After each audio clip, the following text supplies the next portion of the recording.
This video is made by Nihar Dash from YouTube.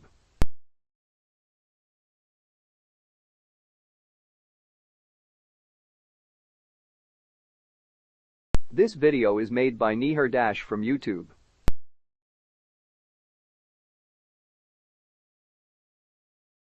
Seven ways to clean up plastic and other ocean pollution simultaneously. Plastic has gone from the greatest invention of the modern era to one of the most challenging materials to manage.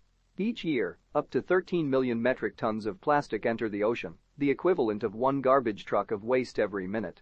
The world has responded with countless initiatives, campaigns and agreements to ban plastic straws and bags. 127 countries have introduced legislation to regulate plastic bags. But here's the thing. Plastic bags and straws aren't the ocean's only pollution problem. Visible plastic waste near the surface of the ocean, the kind that makes up the Great Pacific Garbage Patch and garners the most attention, makes up just 3% of total plastic in the ocean.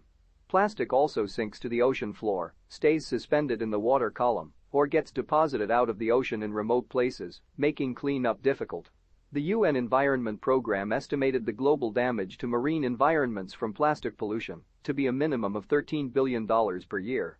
And a whole host of non-plastic pollutants such as nitrogen and phosphorus fuel harmful algal blooms, antibiotics, heavy metals, pesticides, oil and gas and other debris.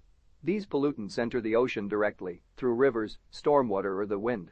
These substances have been damaging the environment, human health and the economy long before plastics became so prevalent. Protecting human and marine health and harnessing the full benefits of a sustainable ocean economy will require not only reducing plastic waste, but also all ocean pollutants.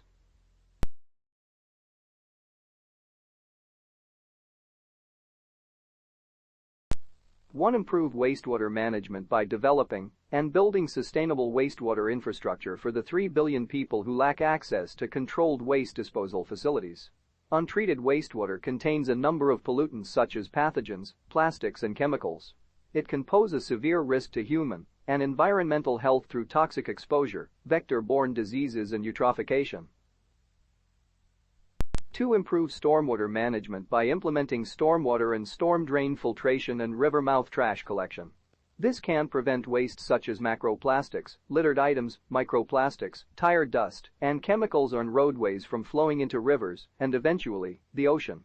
Regulating the use of nutrients and pesticides and shifting behaviors. For example, the cultural norm around having a manicured lawn, which can increase the use of pesticides, herbicides and fertilizers, also can ensure that these pollutants do not enter the ocean through stormwater.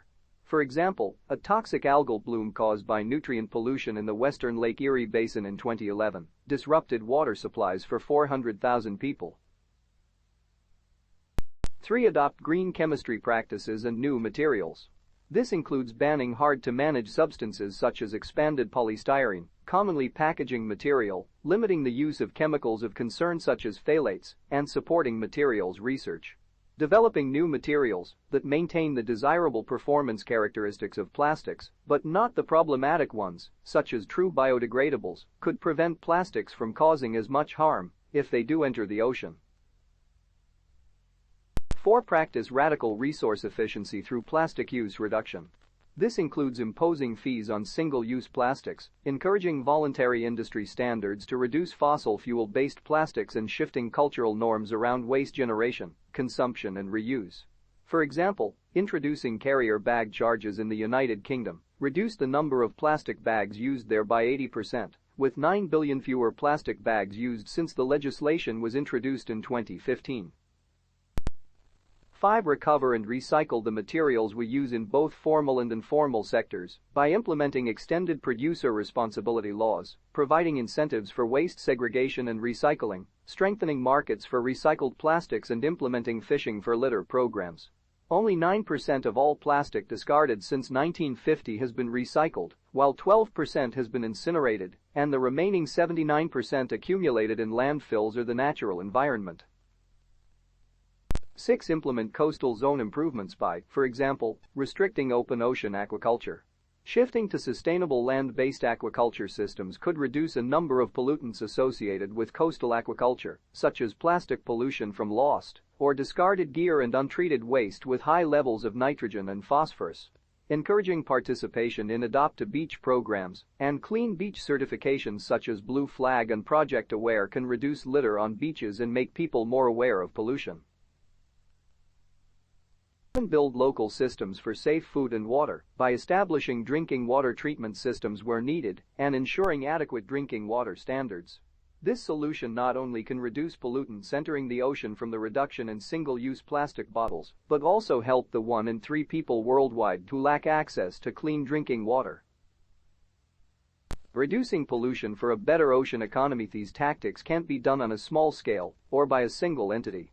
In order to be successful, it is essential that solutions include cross-sectoral public-private partnerships, innovative financing arrangements and capital from a range of sources. For example, in Munkar, a small village in East Java, Indonesia, public-private partnership organizers built a waste management system and strategy to optimize waste collection and processing for both inorganic and organic wastes, change behaviors, set regulations and build institutional capacity. In December, 47,500 people received waste collection services, mostly for the first time, from 2 facilities established by the project. These facilities employ 80 local people and have collected 3,000 tons of waste that otherwise potentially would have ended up in the ocean. By taking bold integrated actions that address pollution across sectors, we can help build a sustainable ocean economy that can expand economic opportunities and improve the health and prosperity of millions of people. But our road to recovery must include the development of a circular economy. The notion that things can be thrown away is a myth. Plastic and other pollutants continue to pollute long after their shelf life is over. We need to turn off the tap and prevent pollution before it happens in the first place.